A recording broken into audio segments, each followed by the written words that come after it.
Hello dears, it's Granny Jean here. I'm ready to tell you another cracker of a story today. It's a wee bit cold outside, it's been raining and so I can't sit in my garden, and I've got my blanket because I was freezing earlier. Well, I've got a cracker of a story to tell you. It's one of my favourites, but it's a wee bit rude because it's all about dogs' bottoms. Yes, I know, very rude. Do you know what it's called? It's called the Great Dog Bottom Swap. Oh, it's a bit risky, you know. Well, anyway, I'll tell you the story. It's a crack. Listen, I'll tell you, the author is Peter Bentley, and so he wrote the story, and then Mei Matsuka is the great illustrator who drew all the fantastic pictures. So listen, the Great Dog Bottom Swap. How rude is that? I love it. Have a look at this one. Now it says, the day had arrived for the dogs' summer ball. All the dogs in the world were lined up in the hall, where a sign on the floor said, "Now please be so kind as to keep your coat on but remove your behind. Please hang up your bottom on one of the pegs and remember, no growling or cocking of legs." That means when the dogs lift up their legs to have a wee. Oh my mercy, did you ever? So as they went in, every dog, pooch and pup, they took off their bottoms and they hung them all up. Can you see these little circles here? Hundreds and hundreds of pink little O's, all neatly arranged in methodical rows. Those were the dogs' bottoms. Now have a look at this lovely picture. Oh my gracious me, that's the dogs all sitting at the table. Now it says, what a feast the dogs had at the ball on that night. The table was quite a magnificent sight.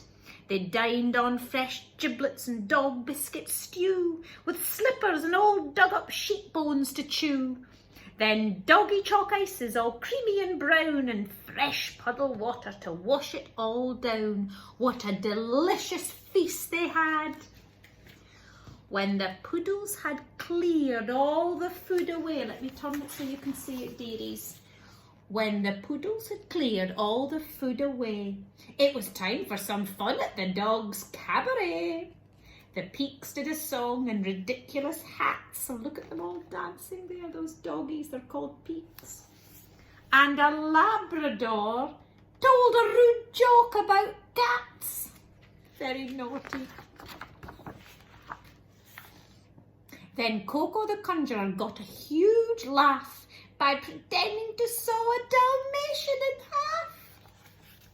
And now, Coco said, to great woofs of applause, it's time for the dancing, so up on your paws.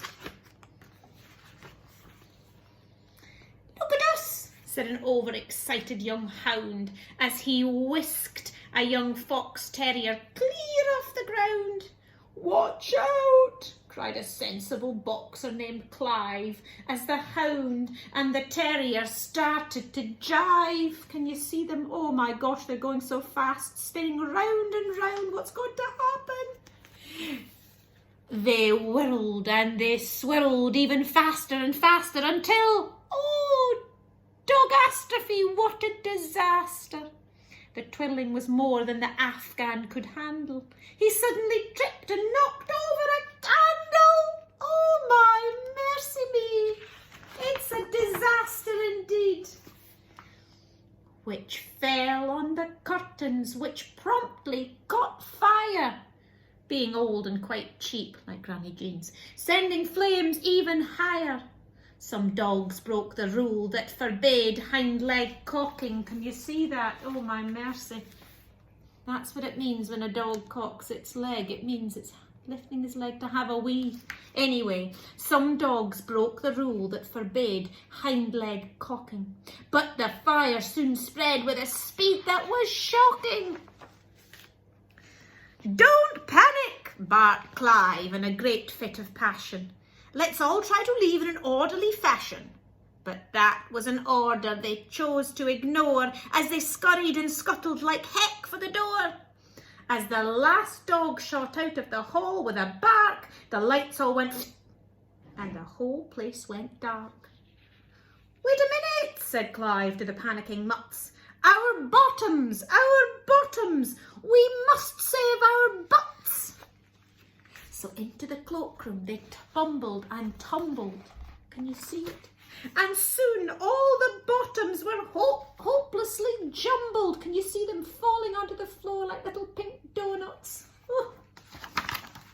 As every dog grabbed the first bottom they saw and fled the great fire with a bum in their paw. Oh my gracious me. Luckily, every dog got out alive and no one was caught by the fire except Clive and some others whose tails were all singed away, which is why all those dogs have no tails to this day. Poor wee Clive, his tail was all singed up here. Oh, that must have been a terrible, painful experience. And all the dogs' bottoms were rescued as well. But because of the darkness, no doggy could tell whose bottom was whose in the panic and scrum. So each dog went home with another dog's bum. And ever since then, when a pair of dogs meet in the park or the playground, the woods or the street, each dog gives the other dog's bottom a sniff to see if it has that particular whiff of the bottom they lost on the night of the ball when the dogs hung their bums on the hooks in the hall. Now wasn't that a cracker, folks? Oh, what a shame they all lost their bottoms. They got somebody's bottom, but it wasn't their own, and that's why the dogs sniff each other's bums to this day. I'm glad that we humans don't have to do that, aren't you? Well, anyway, I hope you enjoyed that wee story from Granny Jean. Now remember, if you like a story, then let me know. Tell me, give me some feedback about these stories, and maybe next week I can read you a story that you really love. But I hope you like that one. From now though, folks, goodbye. Have a lovely weekend. Bye, folks.